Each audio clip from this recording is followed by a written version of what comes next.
Dahil nga sa kakulangan daw ng big man pa din ng Barangay Ginebra at naghahanap pa nga din sila ng isang legit center, maaari na nga daw bumalik dito sa Ginebra lineup itong si Greg Slaughter. Dahil may nakakita nga raw na nagpa-practice na nga daw siya dito sa Ginebra ulit. Ito ay ayon lamang sa isang rumors mga ka-O-Sports. Big comeback niya nga ito kung sakasakali. Yan ang pag-uusapan natin sa video na ito mga ka-O-Sports. Dahil madami pa nga din daw ang naghahanap ngayon na legit center, lalong-lalo na nga itong Barangay Ginebra dahil nga sa pagka-injury nito ni Japet Aguilar at kakulangan nga ng mga big man kapag ka nawala nga itong si Japet. Hindi pa nga rin daw nawawala dito itong si Greg Slaughter sa mga option ng Barangay Ginebra, nakuhain nga ulit daw siya. Ang dating tinanghal na Rookie of the Year kasi ng Barangay Ginebra at Best Player of the Conference ay malaki pa rin talaga ang tsansa na magdaro nga dito sa Jeans dahil hindi pa rin daw talaga nawawala ang option nila dito na kuhain nga siya. Dahil nga tulad ng sabi ko kanina, nagkaroon na nga rin kasi siya ng experience ito sa Jeans at kabisado niya na rin kahit papaano ang pinapatakbo ng sistema ni Coach Tim Cone dito sa Barangay Ginebra. Sayang lang talaga mga ka-O-Sports kasi nagkaroon nga lang siya ng issue dati dito sa Jeans. Simula nga kasi nung bago mag-pandemic. Simula nung dahil nga na-trade nga siya dito kay Christian Stan Hardinger at nagtuloy-tuloy na nga ito. Isa pa naman siya sa inaasahan dati ni Ellie Tenorio na pasahan dati lalong-lalo na sa ilalim ng court dahil nga sa pagiging 7-footer nito at madali na ito nakaka-score. Kumbaga, binibigyan nila lang nga ng drop pass ito sa ilalim tapos easy points na nga lang daw ito para kay Greg Slaughter. Kaya nga kahit paano madali rin ang nilalaro nila dahil meron nga silang rebounder. Pero yun nga mga ka-O-Sports, ayon nga kasi sa rumors, meron daw na nakakita nga dito kay Greg Zila na nagpa-practice na raw siya dito sa Barangay Ginebra ulit kasama ng ibang kakampi nito dati dito sa Ginebra.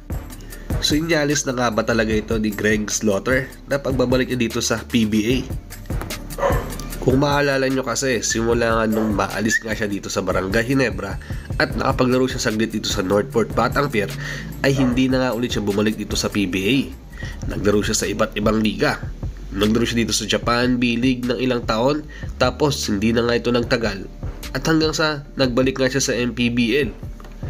Sa pagkakaalam ko, tapos na nga rin ang kontrata niya dito sa MPBL at free agent na nga siya. So, kahit anong kupunan or kahit anong liga ay pwede nga siya maglaro.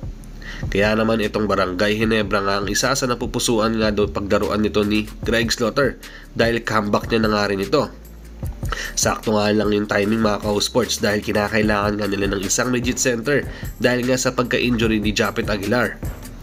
Kahit nagkaroon nga sila ng damat dati ni Al Francis Chua ay sinisiguro na naman daw talaga ni Greg Slaughter na okay naman daw sila ngayon at in good terms sila at kahit paano nakakapag-usap nga sila nito dahil nga tulad ng sabi ko kanina parang kinakailangan nga ng legit center nga ng Barangay Ginebra ngayon mga ka-O-Sports. So siniset aside na nga lang daw muna nila ang kanilang pagtatalo dati at sagutan. Kumbaga, kailangan na nga lang daw nila mag-move on sa mga nangyari dahil nga ibang usapan na raw ngayon. Pero yun nga mga ka-O-Sports, mabalik tayo dun sa nagpa-practice na raw itong si Slaughter dito sa Barangay Ginebra ulit. Ayon nga kasi sa isang kuliglig, hindi na nga raw kasi maganda ang tinatakbo na dito sa MPBL at natapos na nga raw kasi ang kontrata niya. So, open na open nga siya sa ibang liga ulit. At Ginebra nga ito, so ayaw niya na nga itong baliwalain at malaking comeback nga raw ito para sa kanya. At ayaw niyang palagpasin ang opportunity na ito Masaya naman daw ang pagbalik nga ni Greg Slaughter dito sa Ginebra dahil na-miss niya nga ang mga kasama niya dito. Kahit paano, pamilyar na nga siya sa mga teammates niya. Na-miss niya nga din ng mga fans na sumusuporta sa kanila kupunan. Ang kaso nga lang, negative side mga ka-O-Sports, ayon nga lang din sa isang rumors. Nagkaroon nga raw ng alitan sa isang player ng Jeans itong si Greg Slaughter kaya nga raw nagkagulo. Malaking problema nga raw ito kung sakasakaling kung gusto nga raw niya magbalik nga talaga sa Ginebra. Hindi pa rin kasi siya nga official na pumipiro nga dito ulit sa Jeans dahil nga practice player pa rin siya na kino-consider at kailangan pa rin i-monitor.